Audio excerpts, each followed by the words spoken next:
I never imagined my family would fall apart in the final months of my mother's life. But that's exactly what happened.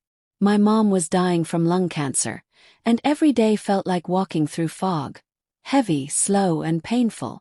She barely slept anymore, and the opioid patches prescribed by her doctors were the only thing keeping her pain manageable. One night, I walked into her bedroom to check on her, only to freeze in the doorway. My brother, Jake, was crouched near her bed. His back turned to me. He didn't hear me at first. His hands were moving fast. Too fast, and when he stood up, I saw him slide something into his pocket. "What are you doing?" I asked. He jumped like he'd been shocked. "Nothing," he said too quickly. "I was just making sure she was comfortable." I didn't believe him. I stepped closer and noticed something missing. Her patch container, which she usually kept on her nightstand. My stomach twisted. "You took her patches," I said quietly. "No, I didn't," he snapped. "You're imagining things." But I wasn't. I pressed him, and after a long, tense silence, something in him cracked. "Fine," he said. "Yes, I take them. And guess what? I do it every night. I kiss her goodnight, tell her I love her, then steal a few patches from under her bed." "Is that what you wanted to hear?" I felt like the floor dropped out from under me. "Why?" I asked. He rubbed his face and looked away. "I owe money. A lot of money. Bad people. I sell the patches. It's the only way I can stay alive." My voice shook. "You're stealing from our dying mother." "She's going to die anyway," he said coldly. "At least this way I get a chance to live. It's what she'd want." That was the moment I completely lost it. I yelled at him, called him a coward, selfish, disgusting. Every word poured out like poison. Then the door creaked open. Our mom stood there, pale and trembling, her breathing shallow. Her eyes moved between us. "What's going on?" she asked softly. Neither of us answered at first. She kept asking until I finally said, "Jake's been taking your patches and selling them." Her face collapsed. Tears welled in her eyes as she turned to Jake. "Is that true?" He couldn't even look at her. He just nodded. I'm scared," he whispered. I didn't know what else to do. Mom didn't yell. She didn't scream. She just shook her head, tears falling freely, and walked back into the living room without another word. That hurt worse than anything else. After that, the house felt colder. Jake and I barely spoke. And when we did, it was tense and bitter. I couldn't stop thinking about what he'd done. Not just the theft, but the betrayal. Still something felt off. Jake had always messed up, but this was different. This was desperate. So I started digging. And what I found would change everything. What I uncovered about Jake's secret life was far worse than I ever imagined. I couldn't sleep after that night. Every time I closed my eyes, I saw Mom's face. The heartbreak, the disbelief, the quiet devastation. I needed answers. Not excuses. Not apologies. The truth. Jake had always been charming. The type who could talk his way out of trouble. But charm only gets you so far before reality catches up. I started with his bank activity. Something I never thought I'd snoop into. But desperation pushes you into places you never expected. That's when I saw it. Large withdrawals from Mom's account. Not just once, but over and over. Hundreds. Sometimes thousands. And every transfer pointed back to Jake. My chest tightened. So he wasn't just stealing her medicine, he was draining her money too. Money she desperately needed for her treatments, appointments, and prescriptions. She was already struggling to keep up with medical bills. And here he was, quietly bleeding her dry. Then I learned where the money was going. Casino about an hour away. At first I thought maybe he went there occasionally. A distraction, maybe a bad habit. But after asking around and doing more digging, I realized it was far worse. He wasn't casually gambling. He was drowning in it. He owed thousands of dollars to people who didn't look like they played fair. Loan sharks. The kind of people who don't take, "I'll pay you later," as an answer. Suddenly his fear made sense. But his choices didn't. That night I confronted him. He was in the kitchen making a sandwich like nothing in the world was wrong. Closed the door behind me. "We need to talk," I said. He froze.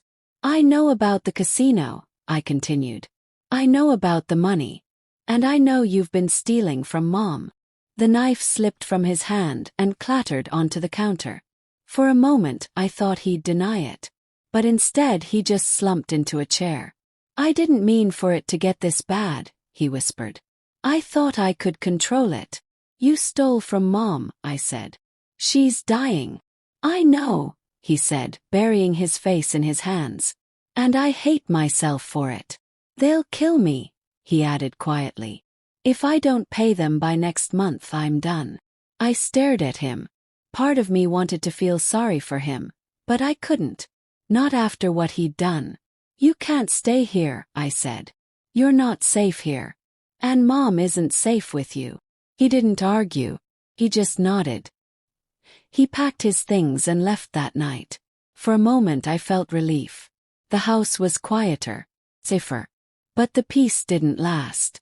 Mom's condition worsened. The cancer spread faster than anyone expected. Her patches weren't enough anymore. She was in constant pain, and all I could do was sit beside her and hold her hand, feeling completely helpless. She asked me to forgive Jake. I couldn't. Every time I thought about what he did, lying to her, stealing from her, using her illness for his own survival, my anger boiled over. I tried to focus on her care, but my emotions were wrecking me. Then one night I heard a noise. It was late. Everyone should have been asleep. I grabbed my phone and stepped into the hallway. And that's when I saw him. Jake was back. What Jake was doing inside the house that night would push everything past the point of no return. Jake was moving fast. Too fast. He was stuffing electronics into a bag, grabbing anything valuable he could get his hands on. Laptop, chargers, jewelry. I felt my blood boil. "What are you doing?" shouted. He spun around, eyes wild. "I need it," he said. "Just tonight. I'll replace it later." "You already stole from Mom," I snapped. "You think this makes it better?"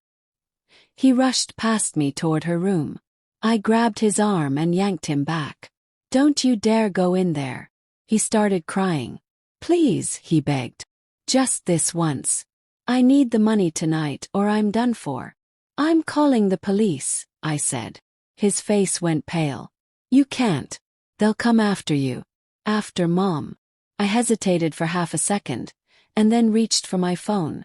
Before I could hit call, Mom's voice echoed down the hallway. "Stop." She stood there, barely able to stay upright, her body shaking from pain and weakness. Seeing her like that broke something inside me. "What's going on?" she asked. Jake dropped the bag. "I'm sorry," he said. "I didn't want it to be like this." She looked at him with exhaustion and sadness, not anger. "Jake, please," she whispered. I couldn't do it anymore. I couldn't let him keep hurting her. Called the police. They arrived quickly. Jake didn't fight. He didn't run. He just looked at me as they took him away. Not angry, not hateful, but betrayed. The house was quiet after that. Too quiet. Mom's health declined rapidly. Doctors said there was nothing more they could do. All I could do was try to keep her comfortable. One afternoon she surprised me. "I want to spend a day with you," she said. I was shocked. She hadn't had energy in weeks. But that day she seemed different. Lighter, brighter. We went to the old ice cream shop downtown, the one we used to visit when I was a kid. The same cracked booths. The same bell over the door. Even the same woman behind the counter, older now, but smiling just as warmly. We ordered our usual flavors and sat by the window, laughing as ice cream melted down the cones. For a moment it felt like I was 10 again. Then we went to the park, the swings, the playground, the paths we used to walk. Everything looked smaller now, but the memories felt bigger. When we got home, she sat down and took a deep breath. "I need to tell you something," she said. My heart sank. "The cancer is more aggressive than they thought," she said softly. "I don't have much time." I couldn't speak. She squeezed my hand. "I need you to forgive Jake." I shook my head. "I can't. I know, she said. But I don't want to leave this world with my sons at war. Then she said something that changed everything. I also need to ask you to forgive me. For what? Yes. She looked away, tears in her eyes. For not telling you the truth about your father. And then she told me a secret that redefined my entire life. What my mother confessed next would change how I saw my brother and my father. Forever. Our dad left when I was 5 and Jake was 3. I'd grown up believing he abandoned us. I hated him for it. But Mom's voice trembled as she told me the truth. He didn't leave because he didn't love you, she said. He left because he was in danger. In danger. Yes. He had a gambling addiction, she continued. Just like Jake. My heart dropped. He owed money to dangerous people. I was scared for you. For Jake. So I made him leave. I stared at her. You kicked him out. Yes, she whispered. I thought it would protect you. Why didn't you tell us? Because I didn't want you to think he chose his addiction over you. And I didn't want you growing up with that pain. Tears streamed down her face. I see now that I was wrong. Suddenly everything made sense. Jake wasn't just a screw-up. He wasn't just selfish. He was trapped in the same cycle our father had been in. Addiction, desperation, fear. Mom had tried to shield us from it. But in doing so, she left us unprepared. A few days later, Mom's health took a sharp turn. I rushed her to the hospital, but we both knew what was coming. She passed away peacefully that night. But peace was the last thing I felt. At her funeral, I stood frozen, barely holding myself together. Jake was brought from jail to attend. When I saw him, every emotion I'd buried came rushing out. You stole from her, I said. From our dying mother. I know, he said, his voice hollow. I hate myself for it. I don't want to hear it, I snapped. I never want to see you again. His face fell. But I didn't care. After the funeral, I cut him out of my life completely. Weeks turned into months. I tried to move forward. I started therapy. I tried to heal. But the anger stayed. Jake sent letters from jail. I read them. I didn't respond. Eventually the letters stopped. Then one day I got a call from the prison. Jake had been in a fight. He was in the hospital. I sat there staring at my phone, torn between rushing to his side and pretending the call never happened. In the end I did nothing. Then weeks later a letter arrived. Inside were only a few words. I'm sorry. Love you. Please forgive me. I stared at the page for a long time. And that's when I realized something. Forgiveness wasn't about him. It was about me. The letter forced me to make a decision that would finally free me. But at a heavy cost. I held Jake's letter in my hands for what felt like hours. 3 sentences. That was it. But they carried years of pain, regret, and loss. I'm sorry. Love you. Please forgive me. I didn't cry. I didn't feel relief. Felt tired. Tired of carrying anger. Tired of replaying the past. Tired of letting his mistakes define my life. I folded the letter and placed it in a drawer, but I couldn't stop thinking about Mom's last wish, that I forgive him. Not because he deserved it, but because she needed peace. And because deep down I needed peace too. That night, I took out a piece of paper and a pen. And I wrote back, Dear Jake, got your letter. I've thought long and hard about what you wrote. I want you to know that I forgive you. Not because what you did was okay, it wasn't, but because I need to move forward with my life. This will be the last time you hear from me. I'm letting go of the past, and that means letting go of you. Mom wanted me to forgive you, and I believe this is what she would have wanted. I hope you find a way to heal. I hope you break the cycle that hurt our family. And I hope you live a life that would make Mom proud. Goodbye. When I finished writing, it felt like something heavy had been lifted from my chest. I sealed the envelope and mailed it the next day. That was the end of our story. Or so I thought. Life moved on. Changed jobs. I moved apartments. I tried to rebuild something that felt like normal. But grief doesn't disappear, it just changes shape. Some days I missed Mom so much it physically hurt. Other days I thought about Jake. Not with anger anymore but with sadness. I wondered if he was alive. If he was clean. If he ever got help. Then, one day months later I received another call. Not from prison. From a recovery center. Jake had been released early on good behavior. He had checked himself into rehab. And now he wanted to speak to me. I stared at the phone, heart racing. Part of me wanted to hang up. Part of me wanted to scream. But part of me, the quietest part, felt something else. Curiosity. Not hope. Not forgiveness. Just curiosity. I told the counselor I needed time. And for the first time in years I realized something. I wasn't angry anymore. I was finally free. But what Jake would say next would test everything I thought I'd healed. I didn't call Jake right away. Days passed. Then weeks. But his request sat in my mind like an unopened door. One evening I sat alone in my apartment, staring at Mom's old photo on my desk. Her smiling, healthy, long before cancer stole her strength. I remembered her voice. Her warmth. Her last wish. So I made the call. The phone rang twice before he answered. "Hello," he said. "It's me," I replied. There was silence. Then I heard him breathe in sharply. "I didn't think you'd call," he said. "I didn't think I would either," I admitted. "I just wanted to say I'm sorry," he said. "Not just for what I did, but for who I became." "I already forgave you," I said. "I know," he replied. "Your letter saved me.